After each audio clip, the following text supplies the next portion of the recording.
Kapil Mittal connect हो गए हमारे साथ और अब इनकम टैक्स स्लैब है उसको लेकर कपिल मित्तल जी मैं आपका रुख करना चाहती हूँ।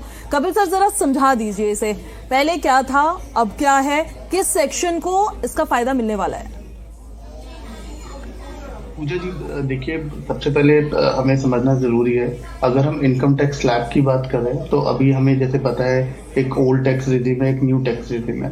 जो चेंज किया गया है वो न्यू टैक्स रेजिम में किया गया है, ओल्ड टैक्स रेजिम को अनटच रखा गया, उसमें कोई चेंज नहीं किया गया। जो ओल्ड टैक्स रेजिम था पहले हमें उसमें 3 लाख तक कोई टैक्स नहीं होता था, 3 लाख से 7 लाख तक का 5% था, फिर 10 लाख तक में हमें 10% आता था, उसके बाद 12 लाख तक 15% था, 15 लाख से तक 25% था और 15 लाख से ऊपर 30% था, जो कि अब ड्रास्टिकली चेंज कर दिया है। उसमें बहुत ज्यादा मैसिव बेनिफिट दिया गया है इंडिविजुअल्स को, जहां पे कि अब अप टू 4 लाख नील रखा गया है, 4 लाख से 8 लाख तक 5% रखा गया है, 8 से 12 में 10% रखा गया है, उसके बाद 16 लाख तक इन्होंने 15% रखा है, 20 लाख तक 20% रखा है, 24 लाख तक 25% और उससे ऊपर 30%। इससे होगा क्या बेसिकली, यहाँ पे जो बताया जा रहा है कि 12 लाख तक कोई टैक्स नहीं है, तो एक पहले भी एक रिबेट मिलती थी, वही रिबेट अभी कंटिन्यू की गई है और 12 लाख तक अगर आपका कोई भी टैक्स बन रहा है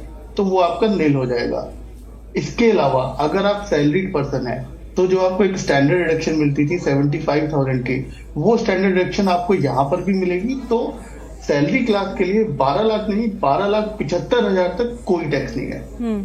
अगर हम कंपेयर करें जो पहले न्यू स्कीम थी और जो उसमें स्लैब रेट थे और जो अब न्यू स्कीम है उसमें स्लैब रेट है, जिसकी इनकम 12 लाख तक है उससे 80,000 का टैक्स का बेनिफिट होने वाला है जी। 80,000 का टैक्स का बेनिफिट मतलब उसका 100% टैक्स जीरो हो गया, और जिसकी इनकम 18 लाख तक है उसको 70,000 का बेनिफिट होने वाला है। लगभग उसका इनकम का 30% उसको जो उसको पहले टैक्स लगता था उसका 30% कम टैक्स लगेगा, और जिसकी इनकम 25 लाख तक है उसको भी इसमें 1,10,000 का बेनिफिट होने वाला है। यानी कि उसका जो पहले टैक्स बनता था 25 लाख की इनकम में अंडर न्यू टैक्स रेजिम, अब वो 25% कम बनेगा।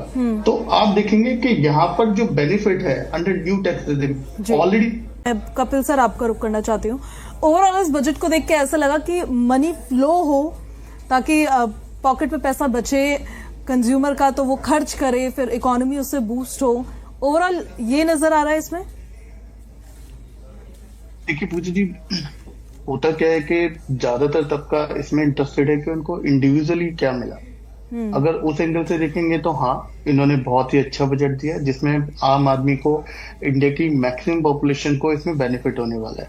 लेकिन साथ ही साथ हमें और चीजें भी देखनी पड़ेंगी कि इन्होंने कोशिश की है कि कैसे ये फॉरेन इन्वेस्टमेंट को बढ़ा सकते हैं। इन्होंने इंश्योरेंस में भी बेनिफिट दिया कि इंश्योरेंस में FDI अब 74 से 100% कर दिया है। साथ साथ इन्होंने क्या किया है कि बहुत छोटे छोटे वो हैं कि जो फॉरेन कंपनीज इंडिया में आती हैं, जब काम करते हैं तो उनको ना एक आर्मलेस प्राइस मेंटेन करना पड़ता है, जहां पे हर साल आपको कैलकुलेट करना पड़ता था कि कितना प्रॉफिट आपको इंडियन सब्सिडरी का दिखाना है।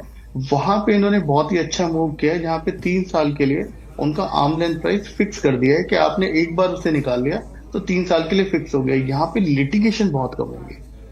ट्रांसफर प्राइसिंग की जो लिटिगेशन थी वो बहुत ज्यादा, एक आप कह सकते हैं कि रीढ़ की हड्डी पे चोट मारती थी फॉरेन कंपनीज की, जहां बहुत ज्यादा टैक्स लायबिलिटीज आया जाया करती थी।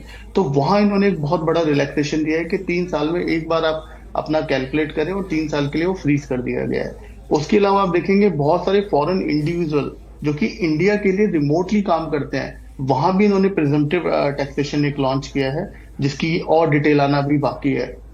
तो इस तरह अगर आप देखेंगे कि तो बहुत सारे बेनिफिट इन्होंने देने की कोशिश की गई है। साथ ही साथ जो अभी तपन जी बता रहे थे कि न्यू टैक्स बिल में क्या लेकर आएंगे अभी पता नहीं है, आप देखेंगे तो स्पीच में बहुत ही क्लियरली सीतारमन जी ने बताया कि जो अभी आपका न्यू टैक्स है, करंट टैक्स है, उसका हाफ वो कर देंगे उसको, और प्लस उनका फोकस है कि ये एसएससी के फ्रेंडली होगा। यहाँ पर बहुत ज्यादा क्रिमिनलाइजेशन के प्रोविजन कम किए जाएंगे, बहुत ज्यादा और पावर एसएससी के हाथ में दी जाएंगी। तो अगर हम उस एंगल से देखेंगे तो ये बहुत अच्छा बजट है, बड़ा आगे की सोच के रखा गया है। लेकिन देखना यह है कि क्या ये ग्राउंड लेवल पे उतना एग्जीक्यूट होगा या नहीं होगा। बिल्कुल, एग्जीक्यूशन ही सबसे ज्यादा इंपॉर्टेंट होती है, क्योंकि ऐलान तो कर दिए जाते हैं लेकिन